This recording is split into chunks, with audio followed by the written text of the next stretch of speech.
Assalamu alaikum. My name is Amna Munir with roll number 1743. Today my presentation topic is Introduction to Environmental Chemistry.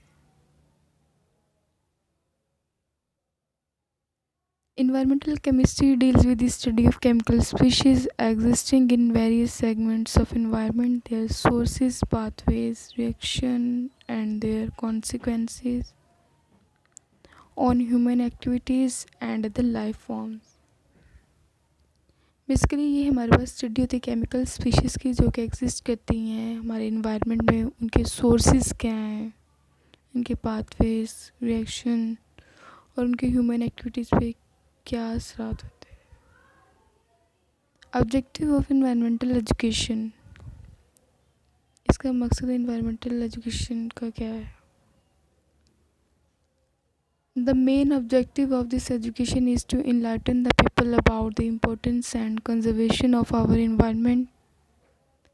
इसका जो main objective होता है वो लोगों को इस बात से आगाह करना है किस तरह वो अपने इन्वायरमेंट को प्रोटेक्ट कर सकते हैं, किस तरह उसे कंजर्व कर सकते हैं ताकि जो लिविंग किंगडम है वो स्मूथली सर्वाइव कर सके on the planet earth.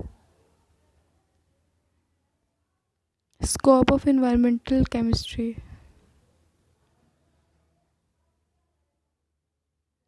There is a variety of scopes in environmental chemistry. We can go into analytical environmental chemistry like analyzing air, water and soil sample. हम analytical environmental chemistry में जा सकते हैं जिसमें हमें air को, water को और सॉइल सैम्पल्स को एनालाइज करना होता है, उनका तज्ज़िया करना होता है.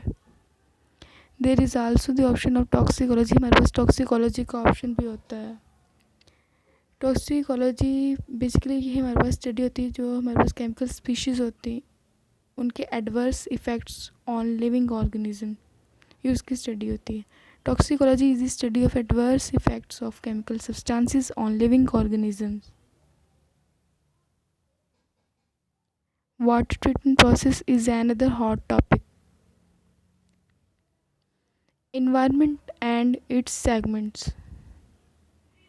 Environment can be defined as our surrounding including all of biotic and abiotic factors that act on an organism or population and influence its survival and development. ये जो हमारी सराउंडिंग होती है इसमें जितने भी living and non living factors होते हैं, मतलब कि बायोटिक एंड एबायोटिक फैक्टर्स होते हैं, उनका ह्यूमन बींग्स पे जो इफ़ेक्ट होता है वो एनवायरनमेंट में स्टडी किया जाता है. To be more specific, we can say that it is the physical and biological habitat that surrounds us, which can be felt by our physical faculties like seen, heard, touch, smell, taste.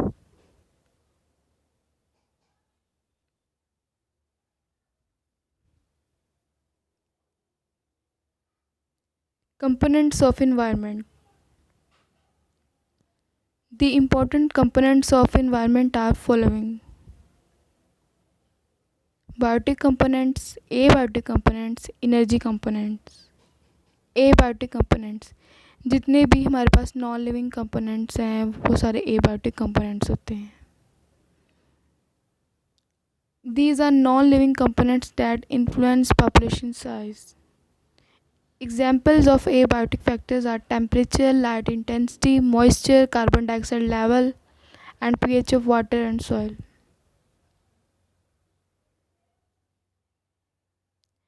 Abiotic components जो हैं वो effect करते हैं living organisms को in terms of growth, maintenance and reproduction.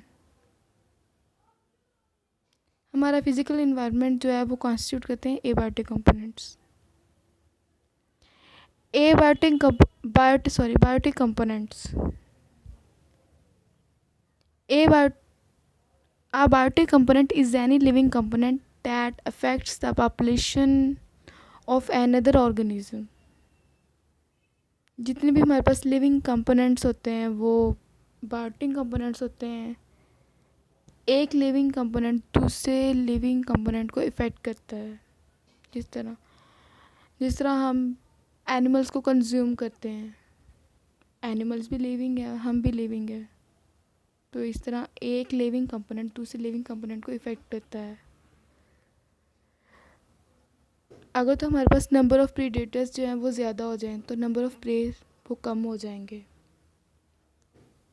जितने ज़्यादा predators होंगे वो उतने ज़्यादा प्रे को जो है वो उसका शिकार करेंगे। इस तरह नंबर ऑफ़ प्रे जो हैं वो हमारे पास कम हो जाएंगे। अगर हमारे पास खाने के लिए फूड जो है वो ज़्यादा अवेलेबल हो जाए तो हम तेज़ी के साथ ग्रो करेंगे, उतना ज़्यादा रिप्रोड्यूस करेंगे। इस तरह पॉपुलेशन साइज़ जो है वो इंक्रीज़ हो जाएगा। इस तरह वन लिविंग फैक्टर जो है वो इफ़ेक्ट करता है दूसरे लिविंग फैक्टर को।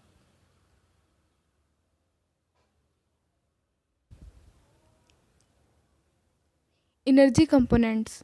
The energy components are involved in both biotic and abiotic components. ये दोनों में इन्वॉल्व होते हैं। Environmental segments. हमने अपने इन्वायरमेंट को डिफरेंट सेगमेंट्स में डिस्ट्रीब्यूट किया हुआ है। जैसे द एनवायरनमेंट में be considered to comprise of following four segments: lithosphere, hydrosphere, atmosphere, biosphere. Lithosphere, the earth crust consisting of soil and rocks is the lithosphere. जो अर्थ का पाइल और रॉक्स पे मुश्तमिल होता है वो लिथोस्फेयर को कॉन्स्टिट्यूट करता है। Soil most important part of lithosphere. इसकी कंपोजिशन क्या है? ये inorganic, organic matter and water उसका बना होता है। The inorganic constituents of soil are oxides, silicates and carbonates. इसके जो ऑर्गेनिक कॉन्स्टिट्यूएंट्स हैं वो कौन से हैं? उसमें मेनली पॉलीसेकेराइड्स होते हैं, organic compounds of nitrogen, phosphorus and sulphur and humic materials. ये जो हमारे पास डिकम्पोज ऑर्गेनिक मैटर होता है सॉइल में वो ह्यूमिक मटेरियल होता है। Organic constituents though form only 4 to 6% of lithosphere but they are responsible for the fertility of soil. अगरचे जो ऑर्गेनिक कॉन्स्टिट्यूएंट होते हैं वो लिथोस्फेयर का 4 to 6% कॉन्स्टिट्यूट करते हैं, लेकिन ये सोइल की फर्टिलिटी के लिए बहुत ज़रूरी होते हैं। ये प्लांट्स को एसेंशियल न्यूट्रिएंट्स जो हैं वो प्रोवाइड करते हैं एंड ट्रेस मेटल्स वो प्रोवाइड करते हैं प्लांट्स को। हाइड्रोस्फेयर, जितना भी हमारे पास सरफेस और ग्राउंड वाटर होता है या फिर जो हमारी रॉक्स होती हैं उनकी क्रेविसेस, उनकी दरारों में जो वाटर लॉक हुआ होता है वो कॉन्स्टिट्यूट करता है हाइड्रोस्फेयर को। This comprises all surface and groundwater resources such as seas, oceans, lakes, glaciers and water locked in crevices of rocks.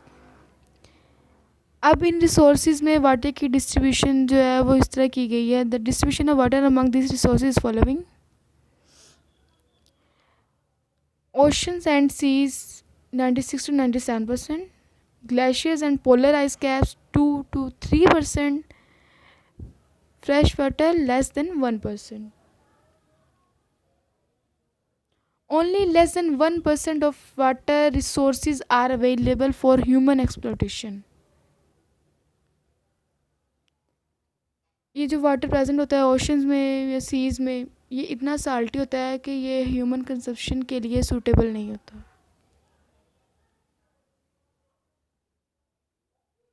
Water locked up in the oceans and seas is too salty so can't be used directly for human consumption.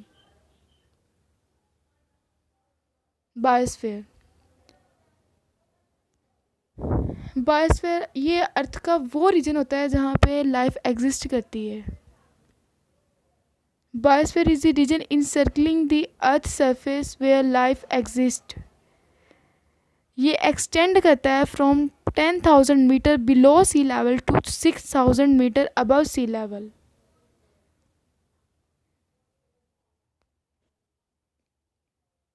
Life sustaining resources like food, water, and oxygen present in the biosphere and being withdrawn and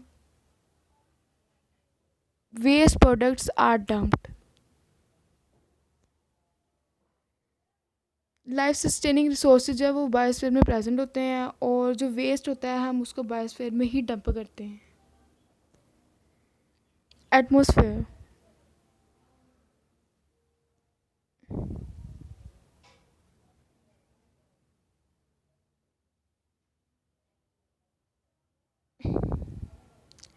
atmosphere ये basically ये protective blanket होता है different gases का, जो कि अर्थ को surround करता है। The atmosphere comprises of a mixture of gases like nitrogen, oxygen, carbon dioxide, argon, which act as a protective blanket of gaseous surrounding the earth that maintain life on earth. ये extend करता है 500 kilometre above earth surface.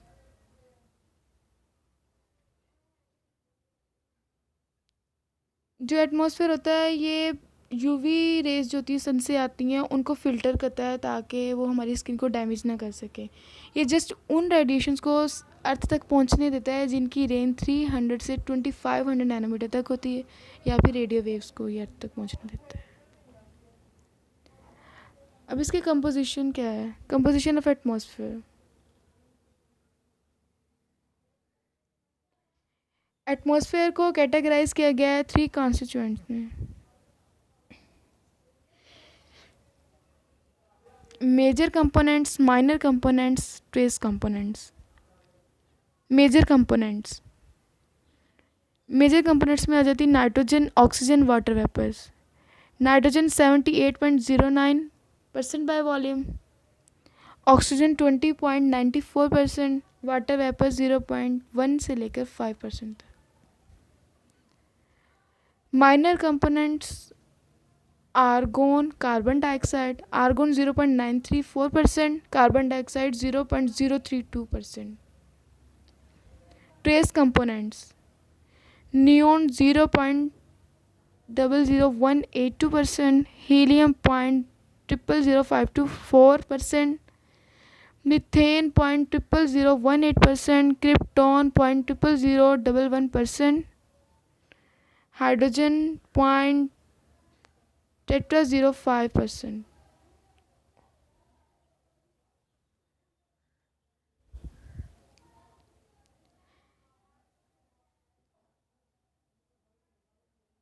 Atmosphere के जो parameters होते हैं वो very करते हैं हाइट के साथ, लाइक टेम्परेचर, डेंसिटी, प्रेशर, ये वेरी करते हैं with altitude. The density of atmosphere shows A sharp decrease with increasing altitude. जैसे हम हाइट पे जाते हैं तो डेंसिटी जो है वो डिक्रीज होती है। Pressure drops from 1 atmosphere at sea level to 3 multiply by 10 raise to power -7 atmosphere at 100 kilometre above sea level. Pressure drop करता है with height.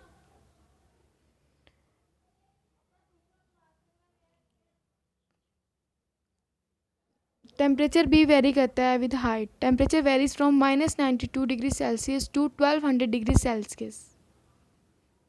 The total mass of atmosphere is approximately 5.14 multiplied by 10 raised to power 15 metric tons.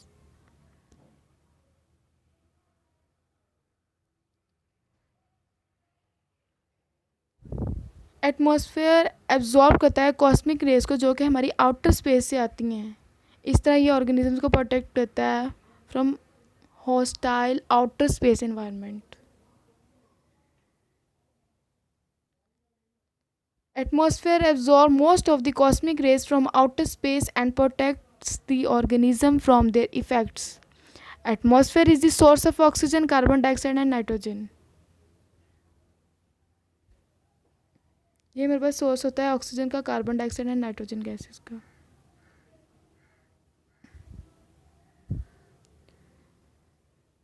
अब इसके Jones की बात करते हैं atmosphere की।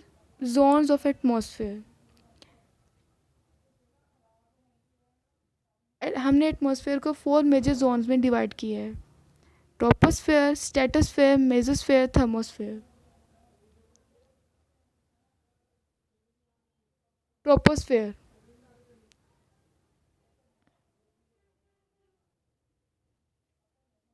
ये एटमॉस्फेयर का वो पार्ट होता है जो नियरेस्ट टू अर्थ होता है। Troposphere is the region nearest to the earth surface. इसमें 70% एटमॉस्फेरिक मैस होता है। इसमें टेम्परेचर डिक्रीज़ करता है विद हाइट। ये नेगेटिव लैब स्टेट शो करता है। इसमें जो एवरेज टेम्परेचर वो ड्रॉप करता है 15 degree Celsius at sea level to -56.5 degree Celsius at 11 kilometre above sea level. इसमें 99% वाटर वेपर्स जो हैं वो प्रेजेंट होते हैं। Density decreases exponentially with increasing altitude, ये हमने पहले भी पढ़ा है। डेंसिटी डिक्रीज करती है हाइट के साथ।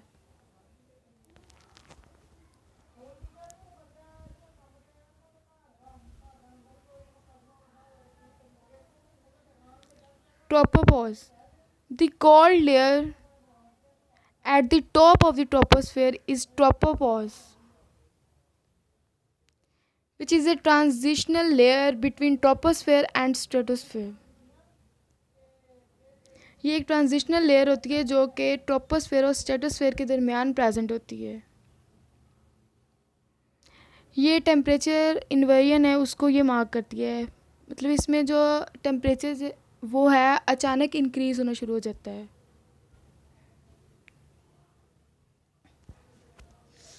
Lab state, the change in temperature with height is called lab state. It may be positive और नेगेटिव। लैब स्टेट जो है ये पॉजिटिव भी हो सकता है और नेगेटिव भी। अगर तो टेम्परेचर इंक्रीज हो रहा है विद हाइट तो ये पॉजिटिव लैब स्टेट होगा। अगर तो टेम्परेचर डिक्रीज हो रहा है विद हाइट तो ये नेगेटिव लैब स्टेट होगा। स्ट्रेटोस्फेयर, ट्रोपोपॉज के ऊपर जो रीजन होता है वो स्ट्रेटोस्फेयर होता है। The region above the tropopause is called stratosphere. ये पॉजिटिव लैब स्टेट शो करता है, मीन्स इसमें टेम्परेचर इंक्रीज होता है। इसमें जो एवरेज टेम्परेचर इंक्रीज होता है वो from -56 degree Celsius to 2 degree Celsius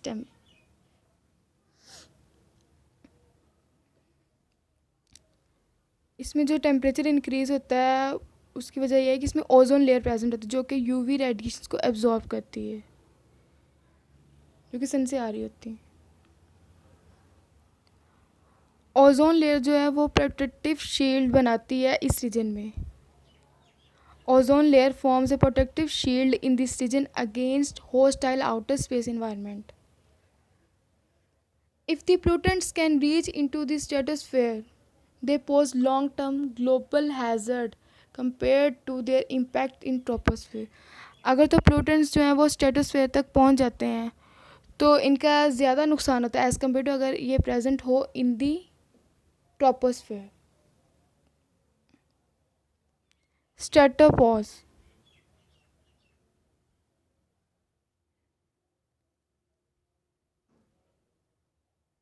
the region immediately above the stratosphere above 50 kilometre height is called stratopause. Stratosphere के ऊपर जो रीजन प्रेजेंट होता है वो स्ट्रेटोपॉज होता है at 50 kilometre height from the sea level. ये एक सेकंड ट्रांजिशनल लेयर होती है जो कि स्ट्रेटोस्फेयर और मीजोस्फेयर के दरमियान प्रेजेंट होती है। मीजोस्फेयर, मीजोस्फेयर जो है वो स्ट्रेटोस्फेयर के दरमियान स्ट्रेटोस्फेयर के ऊपर प्रेजेंट होता है। Mesosphere is the region above the stratosphere. ये एग्जिबिट करता है नेगेटिव लैब स्टेट, मींस इसमें जो टेम्परेचर वो डिक्रीज होता है। Temperature decreases from 2 degree Celsius to -92 degree Celsius at an altitude around 85 to 90 kilometre from the sea level.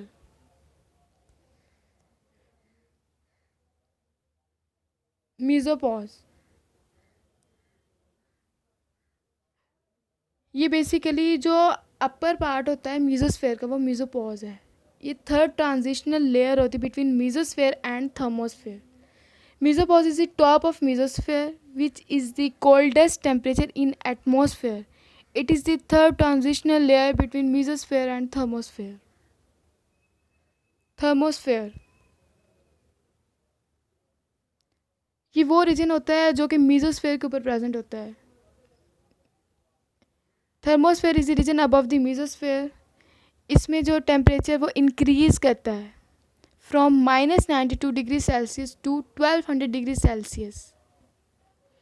इसमें जो एटमॉस्फेरिक गैसेस होती है इस रीजन में वो आयनाइज हो जाती हैं सन रेडिएशंस को एब्जॉर्ब करके। इसलिए हम इस रीजन को आइनोस्फेयर भी बोलते हैं due to presence of ions.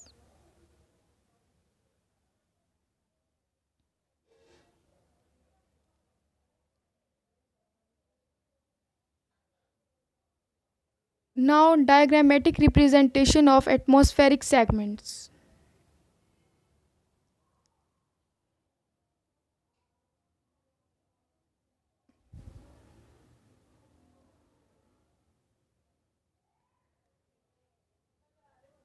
In this diagram, troposphere shows negative lapse rate.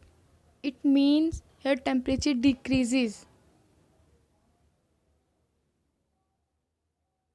from 12 degrees Celsius to -56.5 degrees Celsius.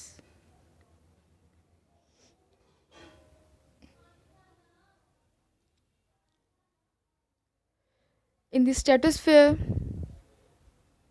temperature increases. It shows positive lapse rate.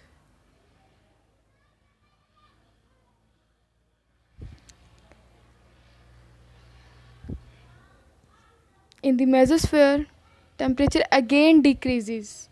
It shows negative lapse rate.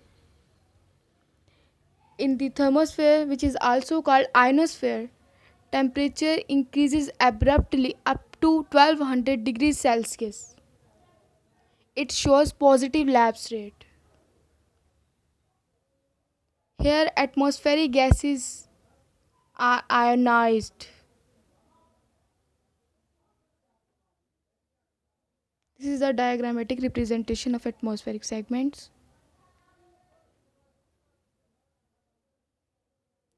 Thank you so much for watching. Allah Hafiz.